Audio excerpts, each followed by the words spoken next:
नमस्कार दोस्तों इस वीडियो में हम बात करेंगे एमरल्ड फाइनेंस के कॉन कॉल के बारे में। अभी इनका कल कॉन कॉल हुआ, तो क्या कुछ क्वेश्चन पूछे गए एनालिस्ट की तरफ से, क्या कुछ मैनेजमेंट का जवाब था, क्या कुछ फ्यूचर का गाइडेंस है, उसी का डिस्कशन कर लेते हैं इस वीडियो में। आप देखिए, जो ज़्यादा करके जो दोस्तों सवाल पूछे गए वो ईवा प्रोडक्ट को लेके पूछे गए कि जो ये अर्ली वेज एक्सेस का प्रोग्राम है, जो बिजनेस सेगमेंट है कंपनी का, उसी को लेके ज़्यादा करके सवाल पूछे गए। अब कंपनी का फोकस भी इसी प्रोडक्ट पे भी जाता है, क्योंकि ये एक तरीके से कंपनी का अपना प्रोडक्ट है, जिसके थ्रू कंपनी कस्टमर भी एक्वायर करेगी और अपने बिजनेस में ग्रोथ भी इसी प्रोडक्ट के थ्रू ज़्यादा करके लाएगी।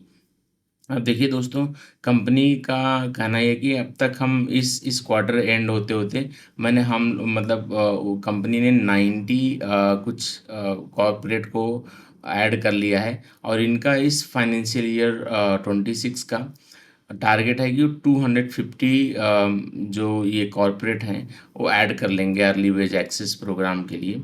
और कुछ आई थिंक इनका कहना ये है कि हम जब ये 250 हमारे पास कॉर्पोरेट क्लाइंट हो जाएँगे, तब हम उस टाइम पे 15 करोड़ का एक तरीके से लोन डिसबर्स कर सकेंगे अर्ली वेज एक्सेस में। अगर हम 15 करोड़ का लोन का डिसबर्समेंट करेंगे, तो उसपे हमारा एक तरीके से ये कोई इंटरेस्ट तो चार्ज करते नहीं, बस इनका एक प्रोसेसिंग फ़ीस होता है 1.5% का। उसके हिसाब से इनका एक तरीके से अच्छा खासा उस पे रिटर्न बन जाएगा। और सबसे बढ़िया बात ये है दोस्तों, जैसे जब ये क्वेश्चन पूछेगा कि आप तो कोई इंटरेस्ट चार्ज करते नहीं हो, तो आपका जो ये आप इस पे इनकम क्या कमाओगे? 1.5% तो बहुत कम है। तो मैनेजमेंट का यही कहना था कि 1.5% तो कम आपको लगता है, लेकिन ये साइकिल बार-बार घूमता है। एक बार जो कस्टमर प्रोग्राम ले लेता है, जो कस्टमर जो जो एम्प्लॉयी होता है, जो इस प्रोग्राम में आ जाता है, वो ज़्यादा करके रिपीटेडली सर्विस को भी लेता है और ये साइकिल घूमता भी बहुत जल्दी है, क्योंकि ये एक तरीके से 15 से 20 दिन के अंदर इनको पैसे भी वापस आ जाते हैं। प्लस जो 1.5% का इनका प्रोसेसिंग फ़ीस है, वो तो पहले ही कंपनी ले लेती है। तो तो देखेंगे तो हर मंथ एक तरीके से ये साइकिल घूम रहा है। तो इस हिसाब से देखेंगे तो इनका अगर हम ईयरली ईयरली देखें, तो इस पे अच्छा खासा इनको रिटर्न्स भी मिल जाता है। इसके बाद में इन्हीं कस्टमर्स को ये क्रॉस सेल भी कर रहे हैं और बहुत सारे कस्टमर्स को इन्होंने जो जो ये लोन दे रहे हैं, उस लोन का रीपेमेंट का ड्यूरेशन भी 9 मंथ्स मैक्सिमम रख रहे हैं। 9 मंथ्स के अंदर ही कस्टमर को पूरा का पूरा पेमेंट करना पड़ता है, जो ये पर्सनल लोन देते हैं उन्हीं एम्प्लॉइज़ को, जो एम्प्लॉइज़ उस कॉर्पोरेट में काम कर रहे हैं। तो इसमें इसमें कंपनी का कहना है कि हमारे पास अभी तक सिर्फ़ 2 ही कस्टमर ऐसे हैं जिन्होंने डिफ़ॉल्ट किया है। इसमें जो कस्टमर है उसका उसका उन्होंने बोले कि कोई डिफ़ॉल्ट का अमाउंट भी बहुत ज़्यादा नहीं है। एक कस्टमर का 3000 का है और दूसरे कस्टमर का 40,000 का है। जिसको इनको कॉन्फिडेंट है कि ये उससे रिकवर भी कर लेंगे, तो कोई प्रॉब्लम है नहीं। यानी इनका कोई एसेट क्वालिटी भी कोई ख़राब नहीं हो रहा है। तो कंपनी का काफ़ी कुछ अच्छा बिज़नेस अच्छी दिशा में जा रहा है और कंपनी का ये भी कहना है दोस्तों कि अब हमारे पास ना रेफ़रेंस के थ्रू भी कई सारे कॉर्पोरेट क्लाइंट ऐड होने लग रहे हैं। जैसे जो कंपनी हमसे हमारा प्रोग्राम जिससे हमारा कॉन्ट्रैक्ट हुआ है, उनके रेफ़रेंस से भी हमारे पास नए-नए कॉर्पोरेट आ रहे हैं।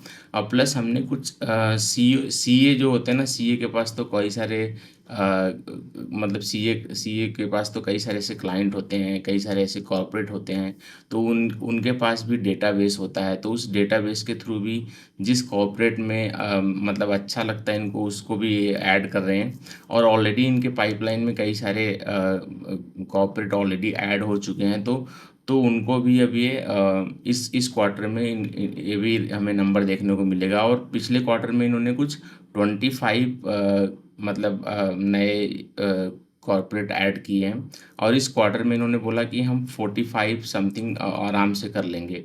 तो मैं कई सारे एनालिस्ट ने पूछा कि आप तो 25 आपने किया इस क्वार्टर में, तो कैसे आप 250 तक पहुँचोगे? अभी तक तो आपका टोटल नंबर ऑफ कॉर्पोरेट सिर्फ 90s हैं।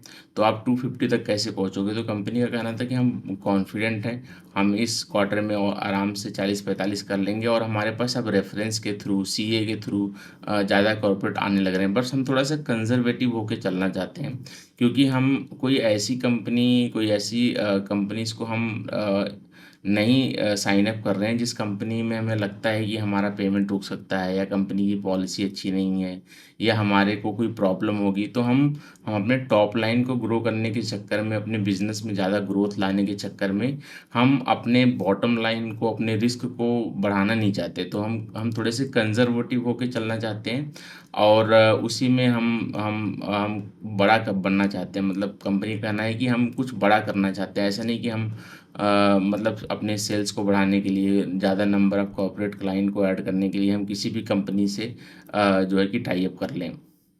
तो ये था दोस्तों, मतलब ये सब कंपनी का आने वाले टाइम में कंपनी का लॉन्ग टर्म का फ़ोकस है कि हम कम से कम 1000, मतलब आने वाले कुछ सालों में हमारा जो है कि 1000 कॉर्पोरेट क्लाइंट जब हो जाएँगे, तो हमारे पास काफ़ी रेवेन्यू आने लगेगा और इसमें कोई डिफ़ॉल्ट भी नहीं होगा, क्योंकि हम ऑलरेडी कॉर्पोरेट हमें पे करेगा।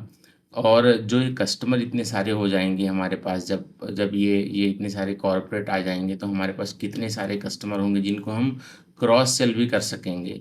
तो कोई कोई ऐसी प्रॉब्लम नहीं होगी। ठीक उसी तरीके से जैसे बजाज फाइनेंस ने नो कॉस्ट ईएमआई देके कंज़्यूमर लोन के थ्रू कितने सारे कस्टमर एक्वायर किए, फिर बाद में उन्हें जो है कि पर्सनल लोन दिया और बहुत सारे प्रोडक्ट का क्रॉस सेल करते हैं। तो उसी तरीके से कंपनी का भी मतलब उसी उसी रास्ते से कंपनी भी अपने अपने बिज़नेस को बढ़ाना चाहती है, अपने कस्टमर्स को एक्वायर करना चाहती है। और तो ज़्यादातर डिस्कशन इसी के अराउंड था, ये ईडब्ल्यूई को लेके। बाकी तो जो इनका दूसरा बिज़नेस का डिवीज़न है, एक इनका बिल डिस्काउंटिंग का है। कुछ सवाल पूछे गए कि आप अपने बिल डिस्काउंटिंग के बिज़नेस सेगमेंट पे इतना फ़ोकस क्यों नहीं कर रहे, उसको ग्रो क्यों नहीं कर रहे? तो कंपनी का कहना है कि उसमें डिफ़ॉल्ट ज़्यादा होते हैं, तो हम थोड़ा-सा कंज़र्वेटिव होके, थोड़ा-सा कॉशियस होके हम उस दिशा में आगे बढ़ रहे हैं। जहाँ पे हमें लग रहा है कि प्रॉब्लम कम होंगी, तो हम वहाँ पे ही हम इस यहाँ पे हम मतलब लोन दे रहे हैं। इसके बाद में आपका जो ये दूसरा लोन ओरिजिनेशन का बिज़नेस है बैंकों के लिए, एनबीएफसीज़ के लिए, उसमें इन्होंने हाल ही में आरबीएल को भी ऐड किया है। तो गोल्ड लोन और ये जो होम लोन वगैरह दिलाते हैं ये, मतलब कस्टमर को, तो उस बिज़नेस पे भी इनका मतलब, कहने का मतलब कि ये ऐसा नहीं कि अभी किसी पर्टिकुलर बिज़नेस पे बहुत ज़्यादा फ़ोकस कर रहे हैं और दूसरे बिज़नेस को कम कर रहे हैं। इनका कहना है कि हम हमारा फ़ोकस सब पे है, लेकिन हमारा जो कोर फ़ोकस है, वो ईवा के थ्रू है, अर्ली वेज एक्सेस के, जिससे हमारे कस्टमर्स जुड़ेंगे, हम आगे और लोन दे पाएँगे और हमारा कोई डिफ़ॉल्ट भी नहीं होगा, नए कस्टमर्स भी ऐड होंगे, तो हम उन्हें क्रॉस सेल भी करेंगे, तो हमारा एक तरीके से अच्छा खासा रेवेन्यू आएगा और वहाँ पे कोई एसेट क्वालिटी भी खराब नहीं होगा। तो कॉन कॉल के अगर हम हिसाब से देखें दोस्तों, तो सब कुछ अच्छा ही लग रहा है। कंपनी अपने जो गाइडेंस उन्होंने पास्ट में दिया था, इस बार कोई गाइडेंस तो दिया नहीं, वो हम उसी गाइडेंस पे रहेंगे।